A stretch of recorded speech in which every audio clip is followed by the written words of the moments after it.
Sakina college में पढ़ती थी। उसके पिता एक्साइज डिपार्टमेंट में काम करते थे और उन्होंने बड़े बड़े स्मगलर्स को गिरफ्तार करवाया था।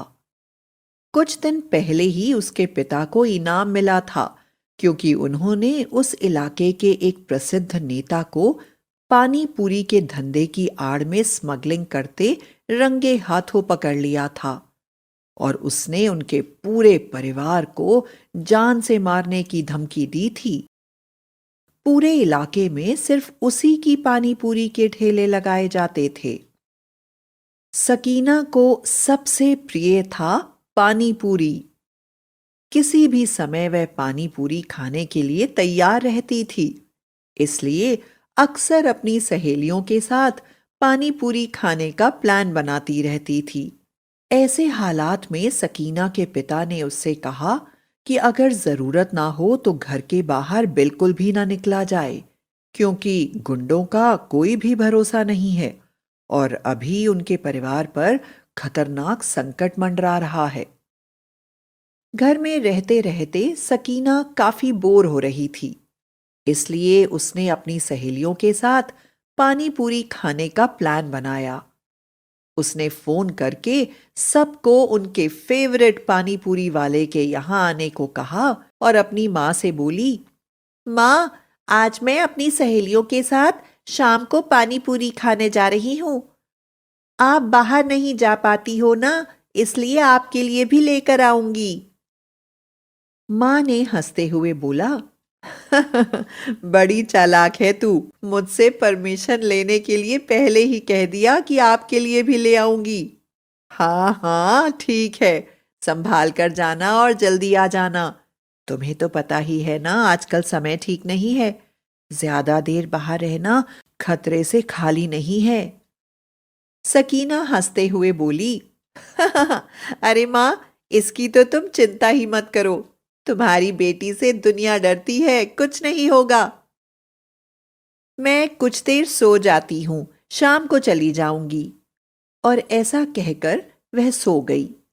सकीना को इतनी गहरी नींद पहले कभी नहीं आई थी। जब वह सोकर उठी तो उसे सब कुछ अच्छा लग रहा था।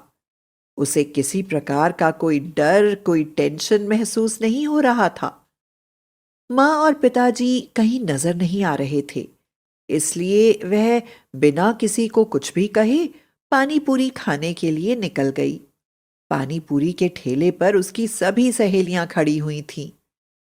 पानी पूरी वाला सबको पानी पूरी देने के लिए कटोरियां पकड़ा रहा था।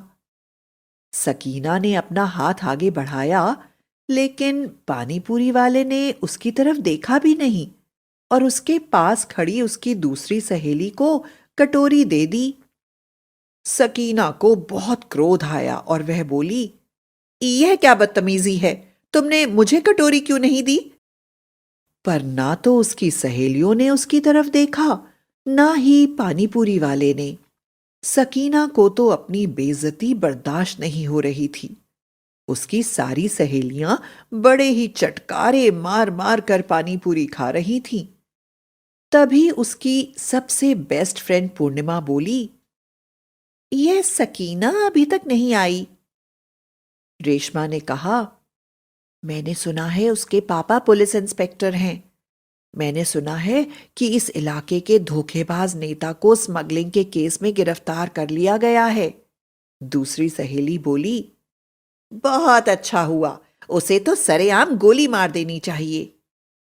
किसी सहेली ने कहा, गुंडों ने उसके घर में हमला कर दिया है, काफी नुकसान हुआ है। यह सुनते ही बाकी लड़कियां बोली, हमें भी जल्दी घर चलना चाहिए। सब ने पानीपुरी वाले को पैसे दिए और तेजी से वहां से चलने लगीं। अभी वे निकलने वाली थी कि पानीपुरी वाले ने देखते ही देखते उसकी सारी सहेलियों को गोली मार दी और बोला, इंस्पेक्टर के परिवार का भला सोचने वाला कोई नहीं बचेगा। हा हा हा हा हा। अब सरदार मुझसे बहुत खुश हो जाएंगे और इनाम देंगे। अब सकीना को घबराहट होने लगी। वह मदद के लिए जोर जोर से चिल्लाने लगी, लेकिन कोई भी उसकी आवाज नहीं सुन रहा था।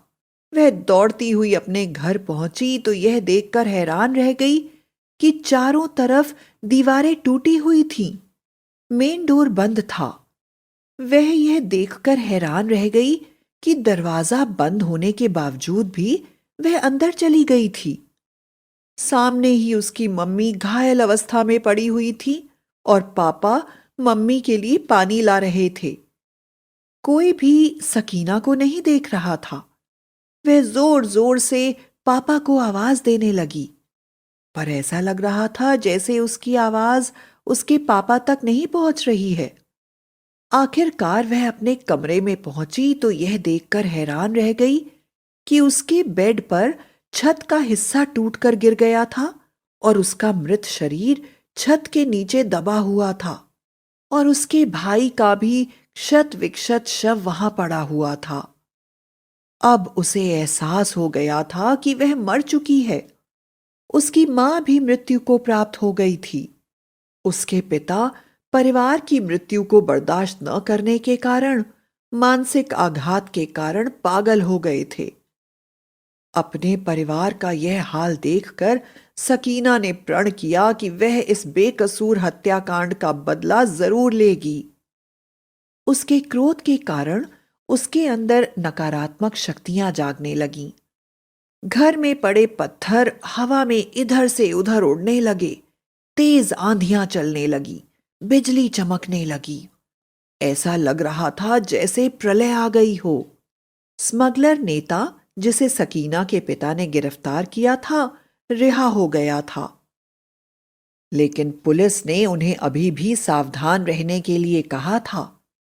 अचानक उन्होंने देखा कि उनके घर के दरवाजे के पास एक पानी पूरी वाला अपना ठेला लिए खड़ा है और जोर जोर से पानी पूरी खाने के लिए सबको बुला रहा है। पानी पूरी ले लो, पानी पूरी ले लो, चटपटी पानी पूरी। नेता के घर के बच्चे कहीं बाहर तो जा नहीं पा रहे थे, इसलिए जिद करने लगे और नेताजी पानी पूरी वाले से बोले, ओ पानी पूरी वाले, अपना ठेला लेकर घर के अंदर आ जाओ और सभी को स्वादिष्ट पानी पूरी खिलाओ। सभी लाइन लगाकर खड़े हो गए और सभी के हाथ में एक एक कटोरी दे दी गई। पानी पूरी वाला सबकी कटोरी में पानी पूरी डालने लगा, लेकिन मुंह तक जाने से पहले ही पानी पूरी फूट जाती और उनके हाथ से गिर जाती। कोई भी अब तक एक भी पानी पूरी नहीं खा पाया था। बच्चे जोर जोर से चिल्लाने लगे। नेताजी बोले, यह क्या बदतमीजी है, क्या धोखाधड़ी है, आखिर तुम कैसी पानी पूरी लाए हो? अचानक पानी पूरी वाली सकीना अपने असली चुड़ैल के रूप में आ गई और बोली, पानी पूरी खाना चाहते हो सेठ? लो, खाओ पानी पूरी। और उसके थैले से पानी पूरियां निकलकर सीधे सेठ और सेठ के परिवार के मुंह में जाने लगी।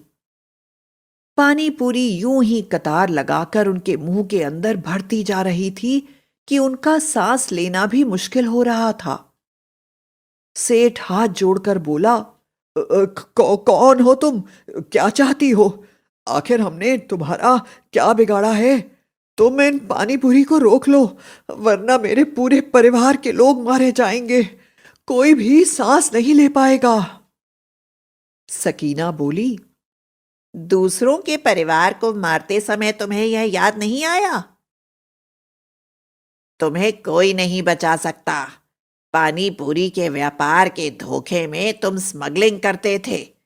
मेरे पिता ने तुम्हें रंगे हाथों पकड़ा था तो तुमने हमारे घर पर बुलडोजर चलवा दिया, जिसके कारण मेरे पूरे परिवार की मृत्यु हो गई।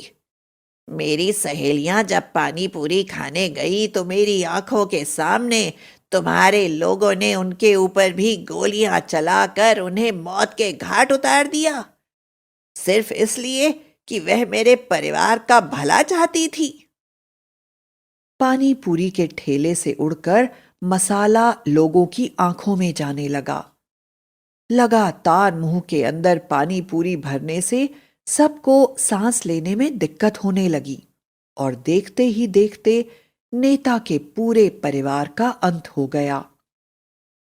उन सबको खत्म करके सकीना ने चैन की सांस ली और वहां से गायब हो गई। इसके बाद वह कभी किसी को नजर नहीं आई और किसी को नहीं पता चला कि आखिर नेता के परिवार की मौत कैसे हुई। इसके बाद वहां रहने वाले सब लोग खुशी खुशी रहने लगे।